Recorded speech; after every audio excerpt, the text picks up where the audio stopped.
हरे राम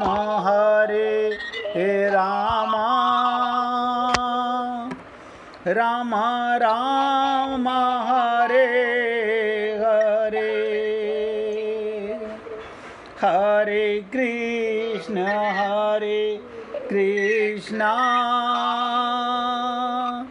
कृष्ण कृष्ण हरे हरे, हरे राम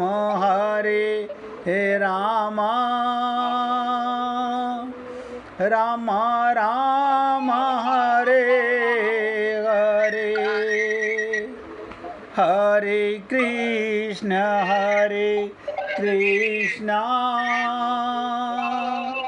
कृष्ण कृष्ण हरे हरे, हरे राम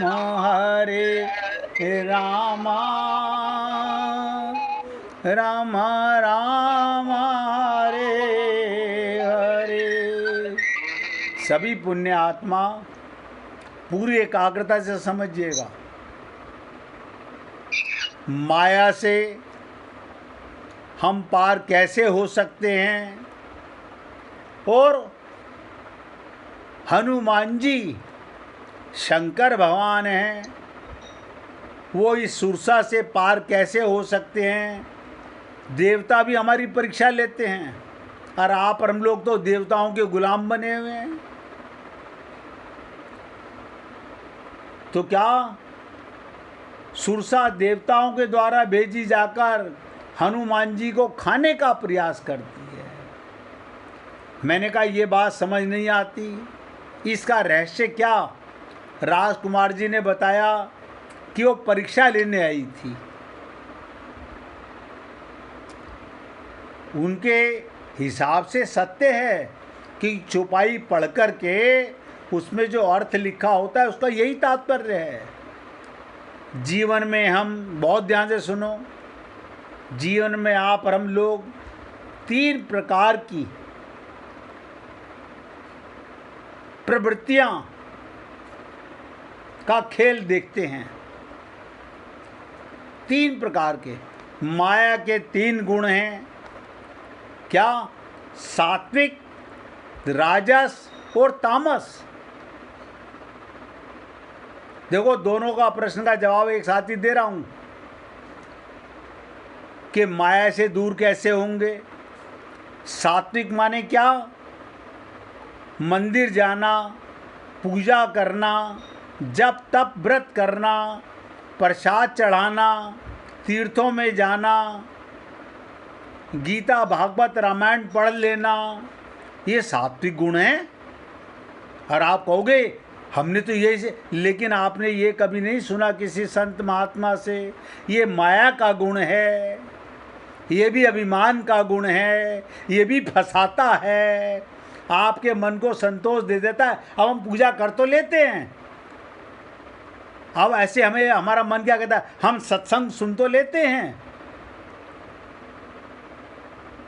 दवा ला करके सेवन करते हो शरीर के रोगों को मिटाने के लिए, लेकिन सत्संग का सेवन का क्या मतलब।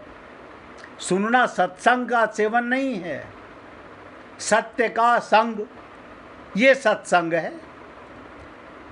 सत्संग माने क्या? सत्य सत्य सत्संग गोविंद राधे, कि हमारा प्रेम भगवान में होने लगे। आप बताइए, हम पूरा परिवार मंदिर में जाते हैं, यज्ञ कराते हैं, और बड़े बड़े तीर्थों में, गंगा में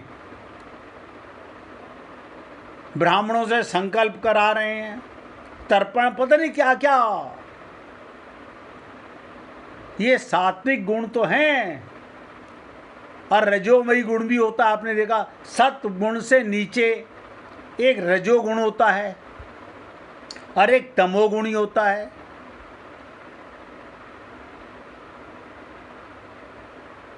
जीवन में 3 प्रकार की प्रवृत्तियां, सत्गुणी, रजोगुणी, तमोमयी, इन तीनों का प्रतिनिधित्व सुरसा कर रही है। सुरसा कर रही है। लंकिनी और सिंगिका, इन 3 नारी पात्रों द्वारा, सुरसा के द्वारा, लंकिनी के द्वारा, पूरी ताकत लगा के समझिएगा, मैं आपको फिर निवेदन कर रहा हूँ, जहाँ सुनते हुए मन इधर उधर भागा तो दोबारा पूछ लेना, लेकिन बिना समझे आगे बढ़ जाना हमारी अज्ञानता रहेगी। आपने सुरसा सुनी, हाँ रामायण में आया। लंकिनी नाम सुना, हाँ सुना ना। सिंगिका सुना, हाँ सुना। ये 3 नारी, अब इन तीनों को सत्गुणी, ये कौन है? अब बहुत ध्यान से समझिएगा।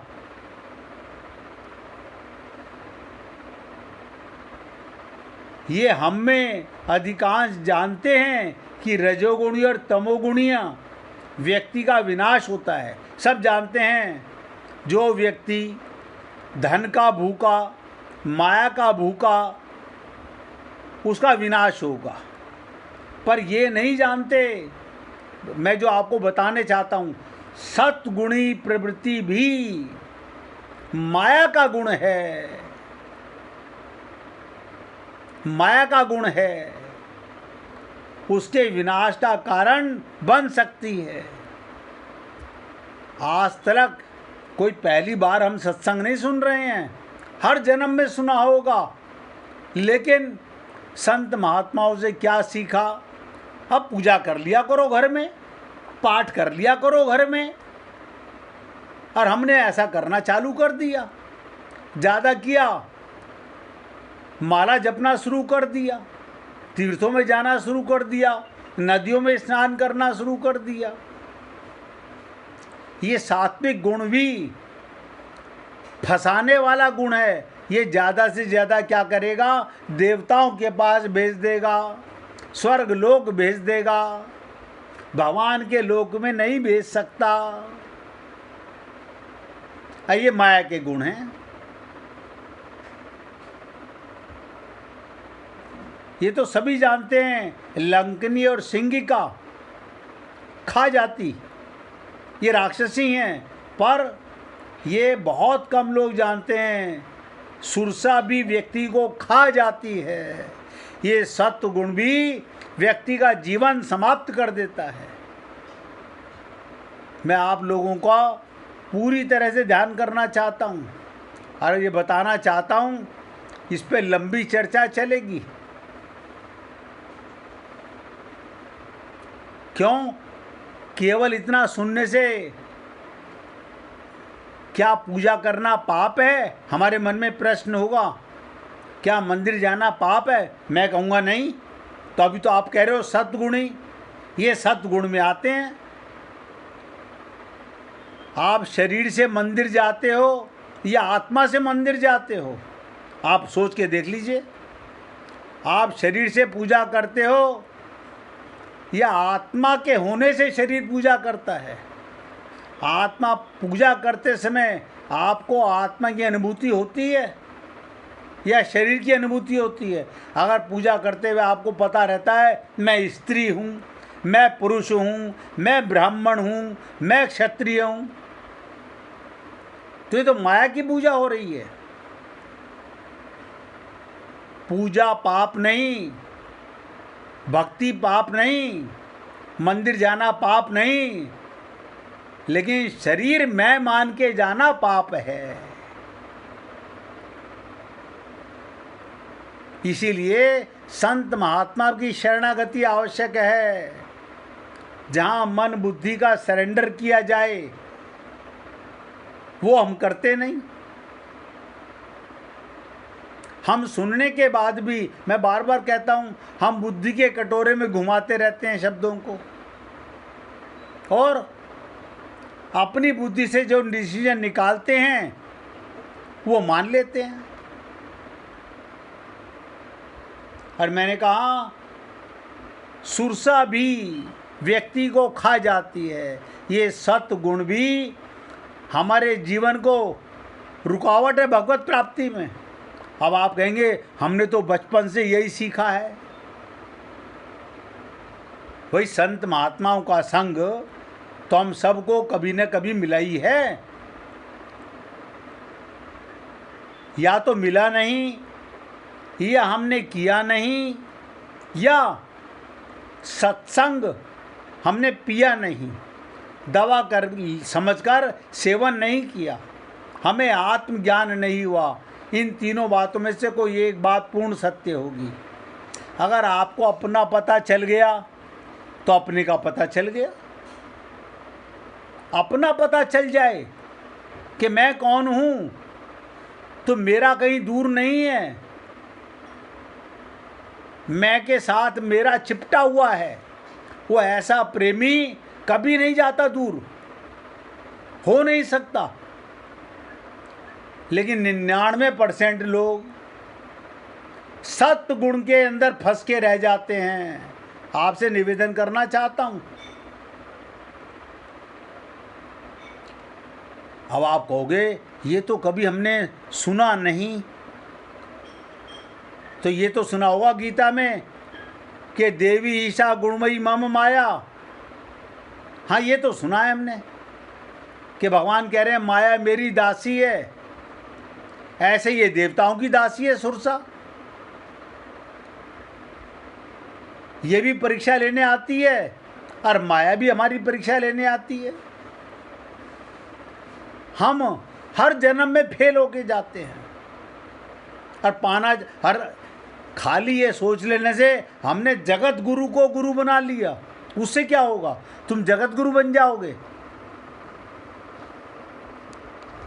एक संत के पास एक शिष्य आया, बोला महाराज भीख मांग के पेट भरना पड़ता है, भीख मांग के पेट भरना पड़ता है, क्या करें? संत ने कहा मैं तुम्हें बता देता हूँ। बोले क्या? वहाँ पेड़ के नीचे नदी के किनारे एक पारस पड़ा हुआ है, वो उठा लाओ।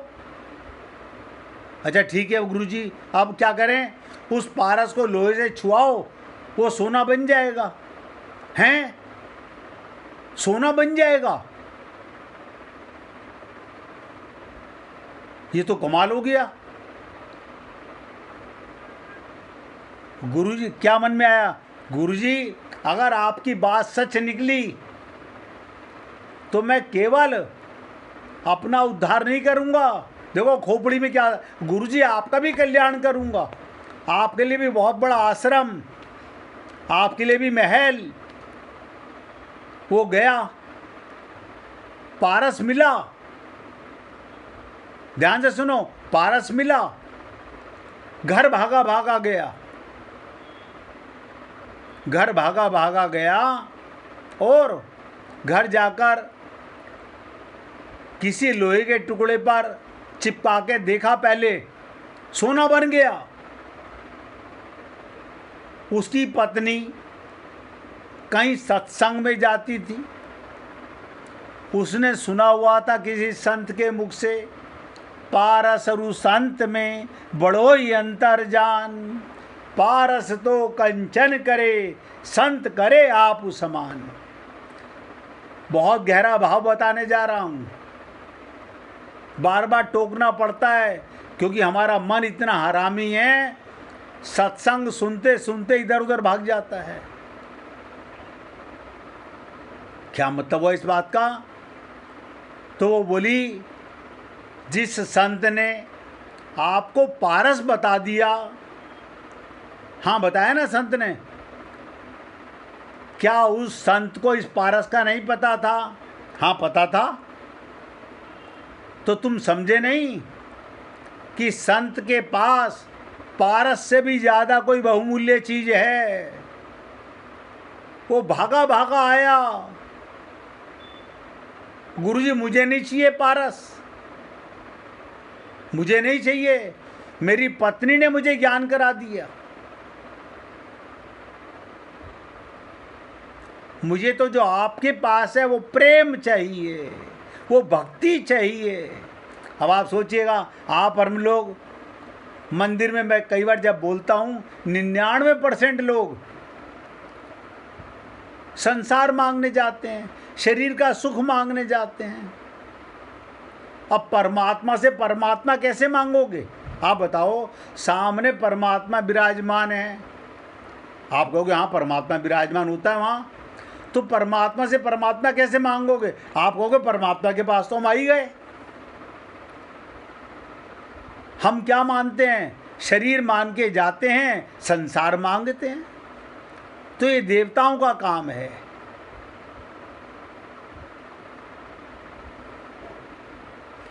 ये समझ के रखिएगा, आज का मूल प्रसंग भी यही है कि आप हम लोग जब से जन्म लिया है, इसी सतगुणी माया के चक्कर में माँ बाप कहते हैं जरा कम से कम मंदिर भी चले जाया करो, प्रसाद भी चढ़ाया करो, कभी पूजा भी कर लिया करो। हम लोग करने लग गए, मंदिर जाने लग गए, पूजा करने, जैसे सत्संग सुनने लग गए। अब सत्संग का मतलब सत का ज्ञान हो गया। अगर सत्संग सुनते हुए आत्मज्ञान नहीं हुआ तो आई एम वेरी सॉरी कि कल्याण नहीं होगा। शरीर सत्य नहीं है, ये सब स्वप्न के समान है। जैसे सुरसा ठग रही है, परीक्षा ले रही है, ऐसे माया भी आपकी परीक्षा, हम सबकी परीक्षा लेती रहती है, लेती रहती है, और 24 घंटे लेती है, पल पल में लेती है। भगवान तो अंदर बैठे हुए हैं, वो कह रहे मैंने अपनी नौकरानी लगा तो रखी है माया, वो ले रही है परीक्षा, और हम ज़्यादा से ज़्यादा बस सतगुणी बन जाते हैं। इसलिए हे पुण्य आत्माओं, सुरसा श्रेष्ठ कार्य, सतगुणी कार्य का प्रतिनिधित्व करती है। अब आप माया का और सुरसा का अर्थ समझ गए होंगे। इससे पहले रामचरितमानस में, मुझे नहीं पता, हो सकता है आप लोगों को कभी मौका मिला हो कहीं ये प्रसंग सुनने का, अगर मिल जाता, हृदय में आ जाता और हम जान जाते तो सतगुणी नहीं भगवत प्रेमी बनना चाहते हैं।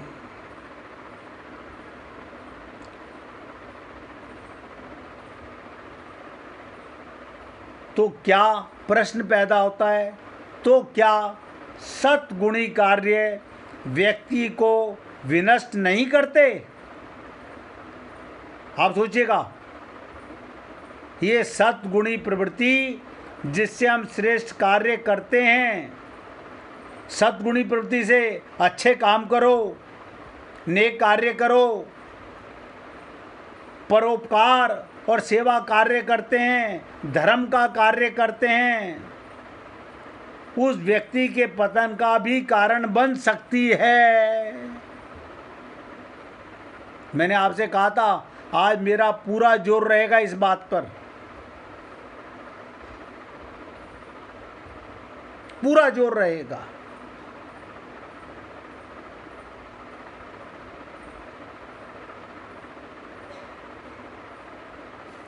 धर्म का कार्य, सब लोग कहते हैं हम तो धर्म का कार्य कर रहे हैं, परोपकार का कार्य कर रहे हैं, हम श्रेष्ठ कार्य कर रहे हैं, ये सब सद्गुणी माया के कमाल हैं। जो कार्य करते समय सावधान नहीं रहता। अब आप इतनी सी बात मैंने आपको इशारा दे दिया, पूजा करते समय क्या सावधानी होनी चाहिए? मैं आत्मा हूँ, ये परमात्मा का प्रेम है, और मैं पूजा नहीं कर रहा, आप ही पूजे और आप ही पुजवावे। आप बताओ आप कैसे पूजा करोगे भगवान की? देखिएगा हम सब लोग पूजा करते हैं, आप सोच के देखो, अभी बता देता हूँ एग्जाम्पल। आप कैसे पूजा करोगे? आप कहोगे पूजा कैसे करते हैं? इंद्रियों से। ये तो शरीर है। हाथ से आपने ठाकुर जी को पात्र में बैठाकर जल डाला, उन्हें स्नान कराया, तो हाथ तो मिट्टी का है, जड़ है। और मैंने अभी आपसे निवेदन किया, आप ही पूजे और आप ही पुजवावे। अब इस चीज को ना तो कोई पूछता है, मैं कई बार बोल चुका हूं, लेकिन कोई पूछता ही नहीं। अब आप बताइए, समझ लीजिएगा, एक गोपी अपने घर में लाल जी को विराजमान करके रोज स्नान कराती है। हाँ, कराती है। वो गोपी ये समझती है कि लाला मैंने तेरे को नहला दिया, मैंने तुझे पोशाक धारण करा दी और अब तेरा भोग लगा दिया, अब तू आराम से झूला झूल। लेकिन अगर इससे और आगे की बात सोचती, ये शरीर तो जड़ है, मिट्टी का है। इन इंद्रियों में, इन हाथों में ये ताकत कहां से आ रही है? मूल तत्व को समझो। आप कहोगे अंदर शरीर में अभी हम जिंदा हैं। किसके कारण जिंदा है शरीर? शरीर जिंदा नहीं, शरीर तो मिट्टी है ही। ये इंद्रियां कार्य कर रही हैं, कोई ऐसी चीज अंदर है, शक्ति। उस शक्ति से ये इंद्रियां काम करती हैं। और वो शक्ति कहाँ से पाती है? शक्तिमान से। आप सोचो, वो शक्ति किससे पाती है? शक्तिमान से। अब हमें ना तो शक्ति का पता, ना हमें शक्तिमान का पता। हम पूजा करते हैं, हम आरती करते हैं, हम उत्सव करते हैं, हम लीला कर, बस हो गया कल्याण। ये हमने संत महात्माओं से सीखा। और मैंने छोटे से शब्दों में कहा, आप ही पूजे, आप ही पुजवावे। आप बताइए, एक लाइट का मीटर आपके घर में लगा हुआ है? हाँ, लगा हुआ है। उसमें ताकत कहाँ से आती है? आप कहोगे पावर हाउस से। बहुत ध्यान से सुनो। अब उसी मीटर से आप पंखा भी चलाते हो, हीटर भी चलाते हो, एसी भी चलाते हो, चूल्हा भी जलाते हो, और आजकल तो न जाने कितने उपकरण। लेकिन इसी से ध्यान सुनिएगा, ये शरीर मिट्टी का, शरीर तो मुर्दा है। अगर इसमें चेतन आत्मा ना हो, परमात्मा ना हो, ये आँख से कौन देख रहा है? ये देखने का कार्य कौन कर रहा है? आप कहते हो मैंने देखा। देखने वाले का पता नहीं, लेकिन मैंने देखा। मैं माने कौन? या तो स्त्री या पुरुष। मैं माने नाम, मैं माने जाति, मैं माने हमारा मजहब। भाई इतना मेरा मैं का ज्ञान है।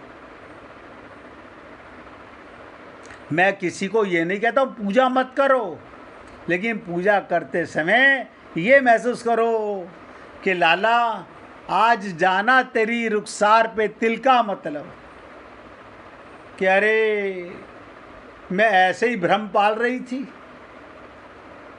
तू आप ही पूजता है और आप ही पुजवाता है। अपनी पूजा तू खुद ही कराता है, मैं करने वाला कौन? मैं तो तेरे होने का साक्षी मान लूं कि तेरा बिना ताकत के, तेरी बिना एनर्जी के, बिना तेरी ताकत के मेरी क्या हिम्मत, मेरी क्या विसात। और मैं तो तेरा अंश हूँ। ये शरीर मिट्टी का, ये क्या पूजा करेगा? लेकिन हम लोग यहाँ तक कभी जाते ही नहीं। और रामचरितमानस हमने खूब पढ़ी, सुरसा को भी पढ़ा, सिंगिका को भी पढ़ा, लंकनी को भी पढ़ा। अब आपकी हमारा दोष नहीं है। हम रामचरितमानस पढ़ते हैं, उसमें लिखी हुई दो नीचे की लाइनों का अर्थ लिखा होता है, हम वो पढ़ के समझ लेते हैं अपनी बुद्धि से। जैसे कि राजकुमार जी ने कहा, वो परीक्षा लेने आई अब मैंने आपसे कहा ये माया भी तो परीक्षा ले रही है आपसे जन्म से। भगवान ने कहा मैं पैदा होते ही, माँ के गर्भ से निकलते ही तुझे माया की गोदी में डाल दूंगा। अब जब तक तुझे अपना पता नहीं चलेगा तब तक तू माया से पार नहीं जा सकेगा, कभी नहीं जा सकेगा। और मैंने आपसे कहा हमें लगता है मैं बहुत नेक कार्य कर रहा हूँ, परोपकार का कार्य कर रहा हूँ, सेवा का कार्य कर रहा हूँ, धर्म का कार्य कर रहा हूँ। हम बहुत एनजीओ चलाते हैं संसार में,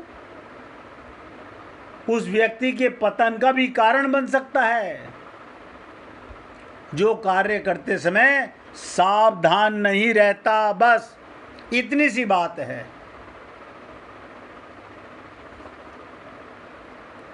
जिसे कई बार आपसे निवेदन किया गया कि ध्यान में रखना सदा, ध्यान में रखना सदा, भगवान रहते साथ में। हर कार्य में। अब आप सोचिए कोई पुरुष कहे कि मैं स्त्री को प्रेम कर रहा हूं, तू कैसे प्रेम कर रहा है? आप कहोगे शरीर से, तो शरीर तो मिट्टी का है।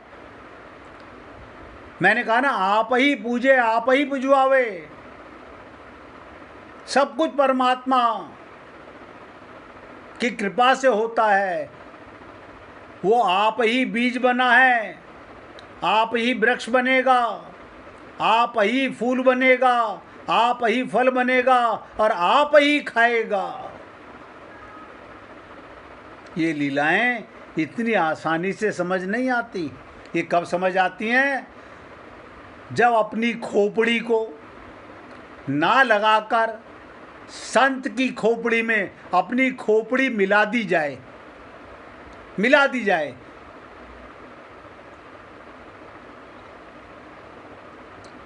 मिला दी जाए तब समझ में आती हैं। जगत की रीति क्या है सुन लीजिएगा। एक बार एक गांव में पंचायत लगी हुई थी।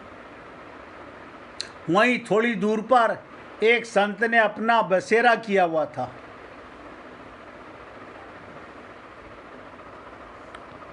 मुझे लगता है आज मैं बीच में ब्रेक ही नहीं ले सका हूँ। चलो तो कोई बात नहीं, पहले भगवान का कीर्तन करेंगे। देखो ठाकुर जी की इच्छा कि काया का भुला देता है भगवान। अच्छी बात है लीला भगवान की। एक मिनट भगवान का कीर्तन करो। श्री राम जय जय राम।